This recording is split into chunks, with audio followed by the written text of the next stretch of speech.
Hey, good afternoon, everyone. I can say being here has been an amazing opportunity. I have eavesdropped on some of the greatest eavesdropping conversations. I could just sit in the corner.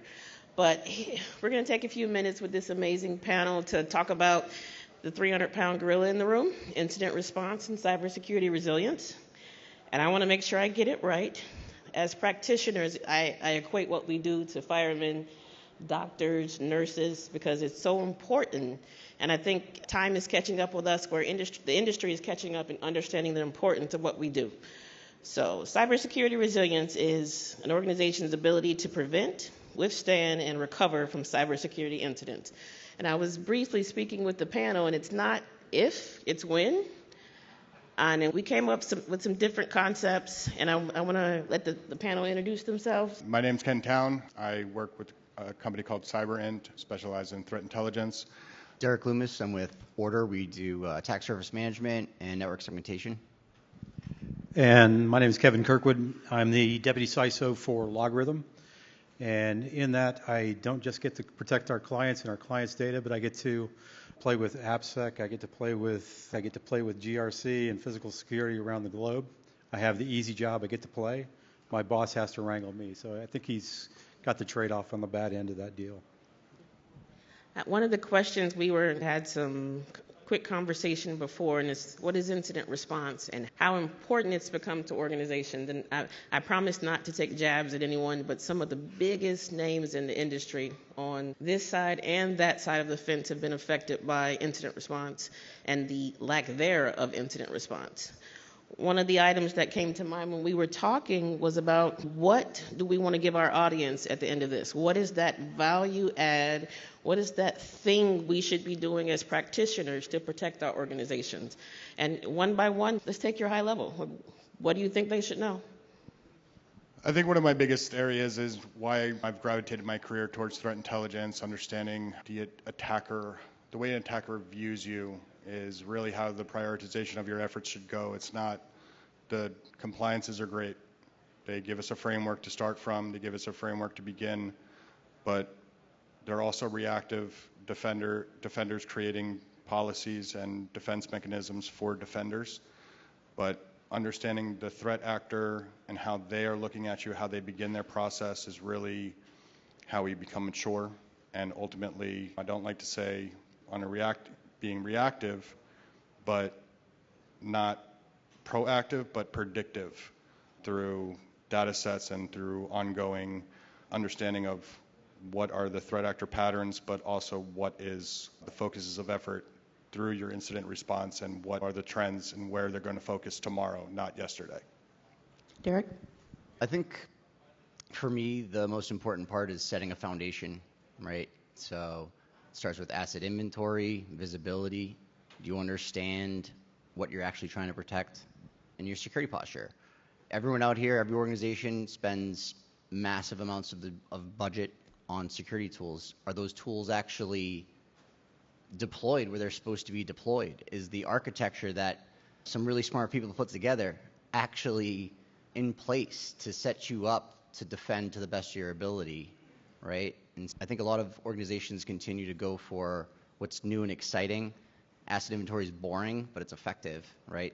If you need to respond to an incident, time is of the essence, and visibility allows you to respond appropriately, understand the scope of an incident, and it sets you up to be successful when you're under pressure.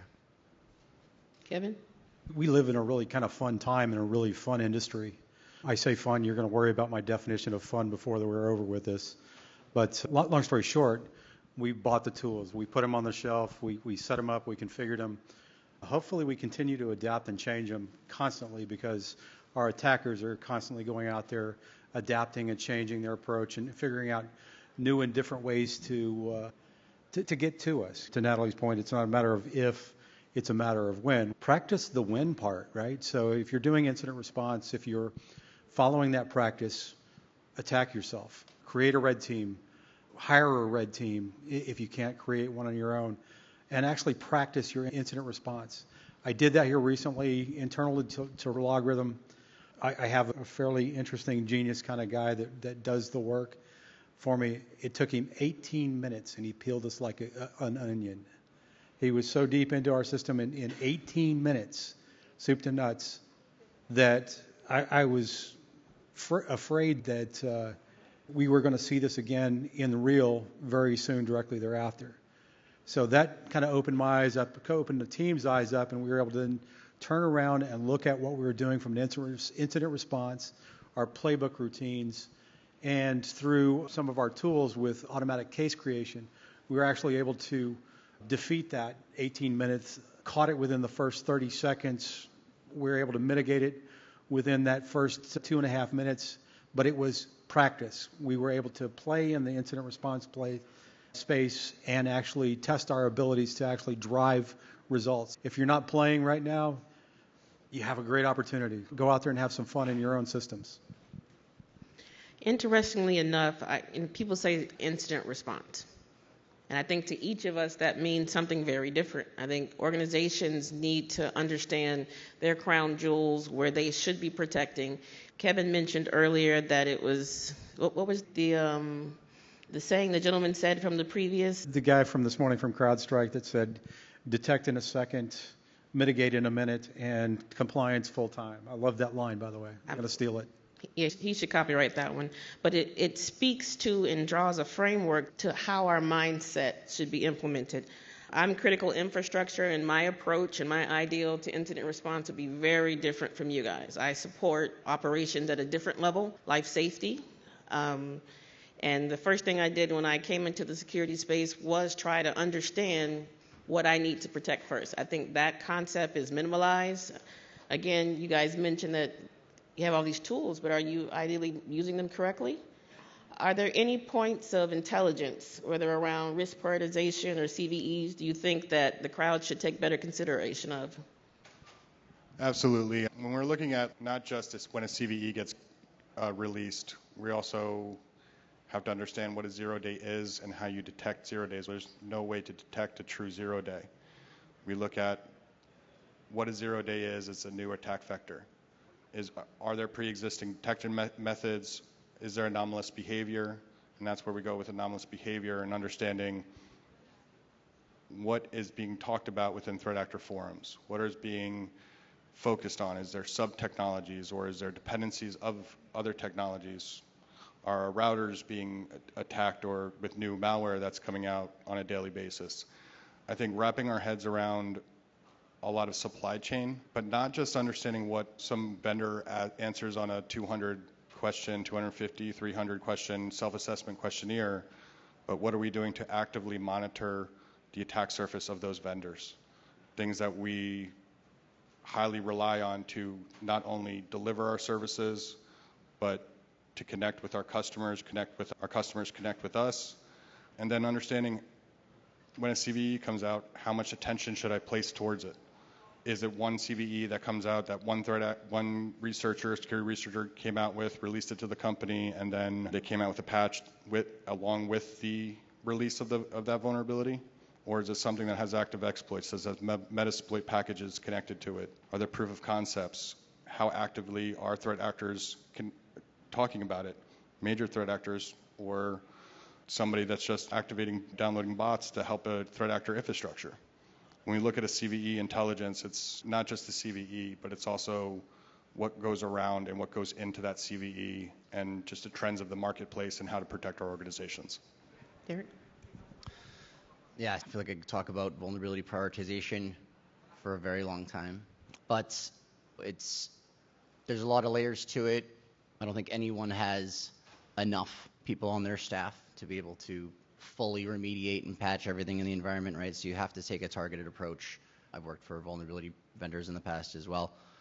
But there are intelligence feeds out there. I think it's a great way to add some of the context you need to prioritize properly. Like CISA has a feed for CISA known exploited vulnerabilities, right? I think it's a great opportunity to understand, out of these 100,000 vulnerabilities I have, these ones are being exploited. These ones are on critical systems as well. These are on critical systems that also are somehow missing my EDR solution, right? So layered approaches, risk scoring. How are you going to formulate risk scores? There's a lot of tools out there that have risk scores, right? I think they're all have good intentions, but putting a little bit of time into that and formulating how you're going to prioritize vulnerability management, vulnerability prioritization, all of these really important things with a small team and a small budget and be effective. I think it lends itself to having a well thought out approach. You're probably going to still get, someone's going to sneak through, but at least you're making that best effort, right? Kevin?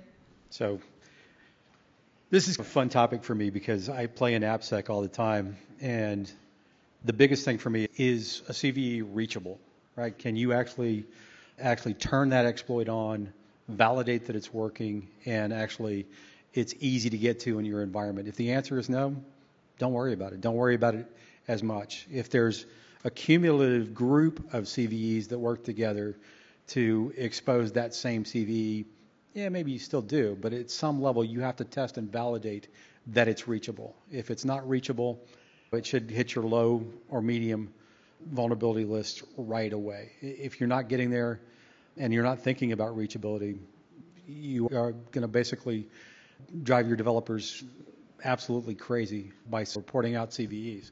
The other thing to think about is inside of your tools, in my case it would be a SIM, inside of my SIM, can I code into the analytic rules that I create a way to detect whether the CV is actually live and being burnt in my system today?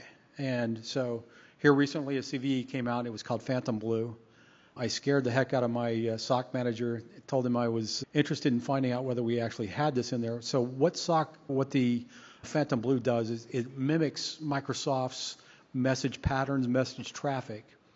And so he coded this up. It took him about 5 to 10 minutes to code it up. And he realized, oh crap, that's stuff that we're actually seeing in our environment. And so he spent the next 6 hours going, oh my God, I'm in a panic mode. I'm gonna have to call the CISO, who's going to have to call the CEO and say that we've got a vulnerability. Long story short, it was actually valid Microsoft traffic, but it's that same mimicked effect, and that's the stuff that keeps you up at night. It's things that are scary that you can't even tell that they are scary until you actually open the message up and see what's in it. So, Definitely. To turn the page, I think that we would be doing disjustice if we didn't talk about third-party vendors. And I guess that the major... Yeah, she called us out on this a minute ago because Yeah. she basically said all those third-party vendors. Yeah. We looked at each other and go, well, we're all third-party vendors. Come on now. We love our third-party vendors, but sometimes they're our worst enemies, in the sense that we buy all these things, we have all these partners. In government, we have all our subcontractors of our subcontractors, but are we truly aware of what our subcontractor is doing? So the question is, how do we know what subcontractors or vendors or whatever you want to call them, I'm trying to be nice, what are our partners? How do we know to trust, what partners to trust? I think trust is a matter of two aspects when we're looking at security. It's a matter of what is personally documented plus what you can research yourself, and automating that process and applying different measures of understanding the business impact of a technology vendor, understanding what accesses that has. I think listening to the previous discussion about AI is accessibility. One of the things that in the vendor space or the SIEM space, going on ChatGPT to be able to write a content monitoring rule and have ChatGPT basically write you something in proprietary language that's supposed to be proprietary language, but you can now input a rule. Now that decreases your time overhead to respond to threats. And when we start applying that same type of methodologies to vendors, it's understanding their entire risk profile based off of not just what they're saying, based off of what information and data you can collect about them, and actually assessing things like, are they using Apache within their software? Is it internal? Is it external? What type of information or data classification that you're putting into that application? There's a point of GRC plus self-assessment, questionnaires, plus actual targeted threat intelligence, ASM. What does their security practice actually look like versus what they're putting down on what they're claiming, or what their SOC V2 says. So As we're applying it, it's a risk model based on your critical infrastructure plus the overall reach of that vendor's interconnectivity. I think we were looking at what incident should we talk about for this panel, and it just doesn't do it justice because a new breach, major breach, has been coming out nearly every day. We look at Change Healthcare. They still don't fully know and haven't zeroed in, but what they are sure about is credentials and vendor technology CVEs. Goes back, the past two questions very tied together in understanding not just what a CVE is when it comes in about a vendor, but understand its weaponization. Weaponization is key when understanding what vulnerabilities you actually have and how important it is to your environment and the data that you're storing with these vendors. Yes, I think when you look at the history of cybersecurity, we can pick on what's the hot topic this year, third-party vendors or whatever it might be, but I think it's probably why people have started to adopt zero trust, right? We can't trust anybody, we can't trust any organization. You have to expect that there's going to be an incident, you're going to have a hack, right? So how can you isolate that incident, isolate the blast radius? So network segmentation, zero trust, this is why these concepts are growing in popularity, because the threat landscape is endless, right? That's why there's so many security vendors out there. It's unbelievable, right? I don't even know what some of the logos are. It's unbelievable. I really think that's the only way to try to attack or approach security these days is to expect it, right? And that's where the zero trust network segmentation piece becomes vital. I'm with you, Derek. I don't trust anybody. Wait, that makes me a security guy, I think. But yeah, it's how do you make sure that you validate everything that comes down the pike, right? So everything that you have built into your system. One of the things we were talking about earlier, how many software developers in here have used open source? How many of you have gone out there to GitHub or to Maven or to pick your poison, gone out there, opened up a script, started down the process, and did you trust that script automatically? Answer's probably yes. I mean, one guy shaking his head, no, good. You're a security guy, Edward. I love you. But at the end of the day, it's one of those things where if you're going down that pike and you're trusting your partners and you're not in a curated zone, then your trust is misplaced. And so being able to get down to that pike, and figure out that anything that you allow into your system, that you bake into your products that is third-party motivated, is at risk. And so you need to build the assessment routines that allow you to go out there and chase down that risk so that you understand fully what the SBOM is, the security bill of materials for that third-party vendor, that third-party software set. Is there a licensure risk for open source specifically, but some of the third-party systems that are out there? Is your licensure up to speed? Do you have to pay that left so your intellectual property becomes at risk? A couple of different questions that kind of should pop every time you start thinking about third party or open source in general. All of it is germane. All of it plays into it. You mentioned the Change Healthcare a minute ago. It's we were talking earlier about this, and 1 in 3 Americans are touched by the Change Healthcare hack. So 1 in 3 Americans, 360 million. That's quite a few, 110 million. Is that a new record? That might be a new record. And so long story short, they didn't have multi-factor authentication. They were victims of what they were saying was credential stuffing. Anybody have Okta in here? Anybody using Okta? You had one job. Do you know that Okta announced yesterday that they were seeing a huge rise in credential stuffing across Okta environments? If you don't, you should be building rules and identifying ways to discover that in your systems. So I'm just saying, it's happening now. It's happening at a greater velocity than we've ever seen before. And Change is going to be just one of the healthcare systems that are going to be impacted long term. With the Change one, I said, oh, it can't get worse than this. And week by week, it continues to get worse than this. So I'm going to stop saying that. When we tie together incident response and cybersecurity resilience, what is the top 2 takeaways that we want to address as practitioners? I know we have our C-suite, and I like to think, at least particularly in my environment, they are getting more aware, more woke on the necessities at their level at driving the expectation in the organization. But from the C-suite, and what is that one thing you want them to take in consideration for the practitioner on the ground? Or two things. The two aspects that I always put out there is understand the risks of your security team, what they're focused on, what their gap analysis is like, because like myself, a long time as a practitioner and also on the vendor side, very integrated with security teams to this day. Providing the security teams with this maximum amount of visibility of their current internal and external infrastructure will pay dividends at the end of the day, because your service disruptions that might be impacted by a high priority or a highly weaponized patching effort, and you don't want to have downtime, whether you're a software company or anything else, delivery and revenue streams are impacted overall by your representation of trust to the standard person, no matter what industry you are.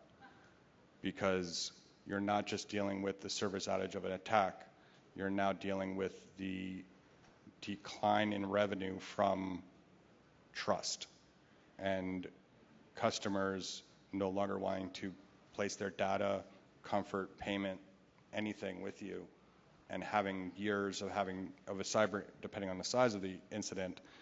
But overall, if the media is probably the bigger factor than the service disruption of patching and giving your visibility of the actual assets and infrastructure to that security team. Yeah, to me, it's all about being prepared, right? And so it does come back to those foundational elements again, inventory type things. Just to add on to that, maybe I could bring up software inventory, right? Do you know all the various versions of all your software out there? Because when you do have 0 days and whatever vulnerability that is out there, the vast majority of them are tied to software versions, right? If you have that inventory, you understand what's affected by the vulnerability when it comes out, you can act quickly with confidence because you've prepared yourself with a solid foundation of asset inventory, right? Again, simple things.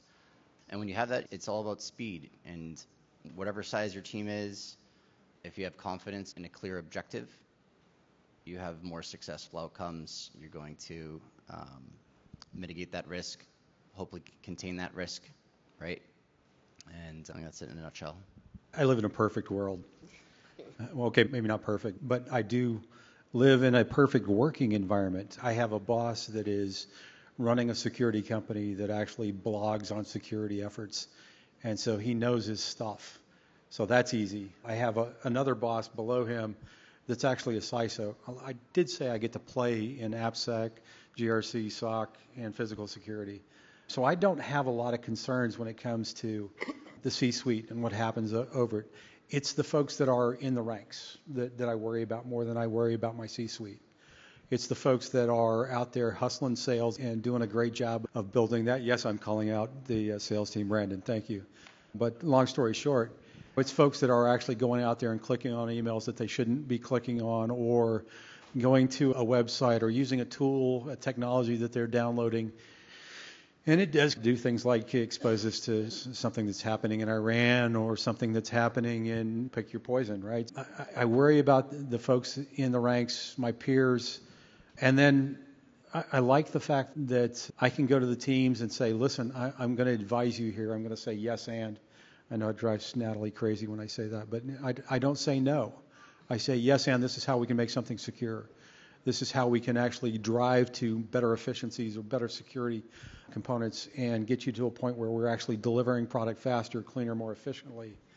And so those are the things that I live in my perfect business world on. And we can all agree that success in incident response and the achievement of cybersecurity resilience is all in planning.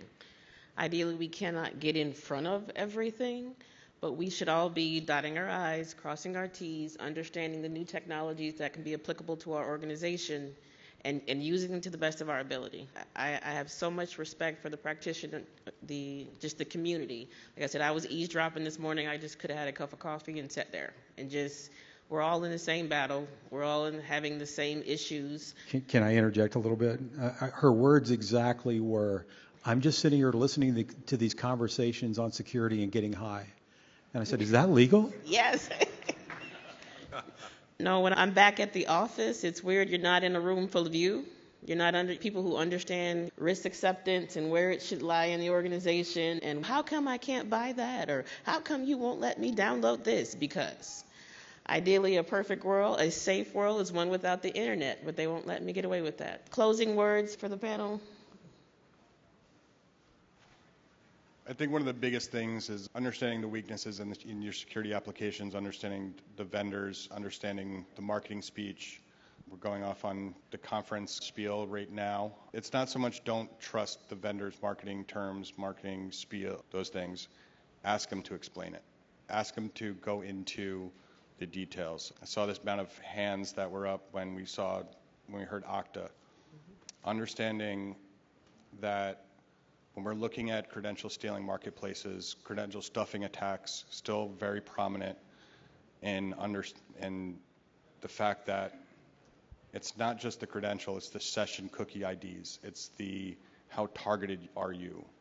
If somebody wants to get in utilizing a session cookie from Okta recently had a breach several months ago where API keys were utilized to filter off session IDs. And most of these credential stealing malwares that are tapped in, they're actively stealing these at a near real-time rate, syncing them up with the C2 server and distributing them globally to threat actors, not one threat actor, but many threat actors that are subscribed to that software as a service, just like a vendor. The threat actors have a SaaS model too, just like we do, just like everything else does. So understand that marketing is marketing, but there's actually functionality that you can leverage and utilize for visibility, because something that's safe today, it doesn't mean it's going to be safe tomorrow. Yeah, I'll segue off of that, where there's a lot of great technologies out there. We've all implemented them. I think the best thing we can do is ensure that they're implemented to their fullest extent possible, right? Understand the visibility gaps that you have, make sure your EDR tools are where they're supposed to be, make sure that your investments are actually as good as they can possibly be. It's, again, some of the simple things you can do to set up good security posture, right? It's very fundamental stuff, but I'm going to continue harping on that one. No harping. It's so for me, closing it off a little bit, security is, as an industry, as a function, is to me one of the most interesting pieces of the puzzle. If you're not constantly learning, if you're not constantly figuring out what's happening in the world, if you're not changing your approach or changing the way you're thinking, then you're getting behind. And your attackers, they're out there, they're focused, they're finding new and interesting ways. They're having just as much fun as I do defending as they do attacking. It's figuring out ways to make sure that you're staying ahead, that you're staying educated, that you're doing the things that need to occur in order to get to that next level.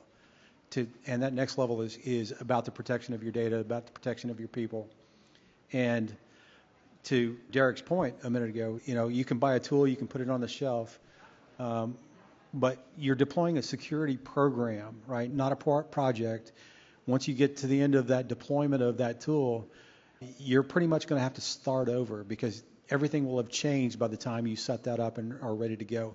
So you're going to be figuring out ways, okay, what's the next attack vector? How do I plan that in the system? How do I code that in the system? How do I configure that in the system? And everybody's talking a little bit about Gen AI or Chat GPT or any of the ML kind of functions that are out there.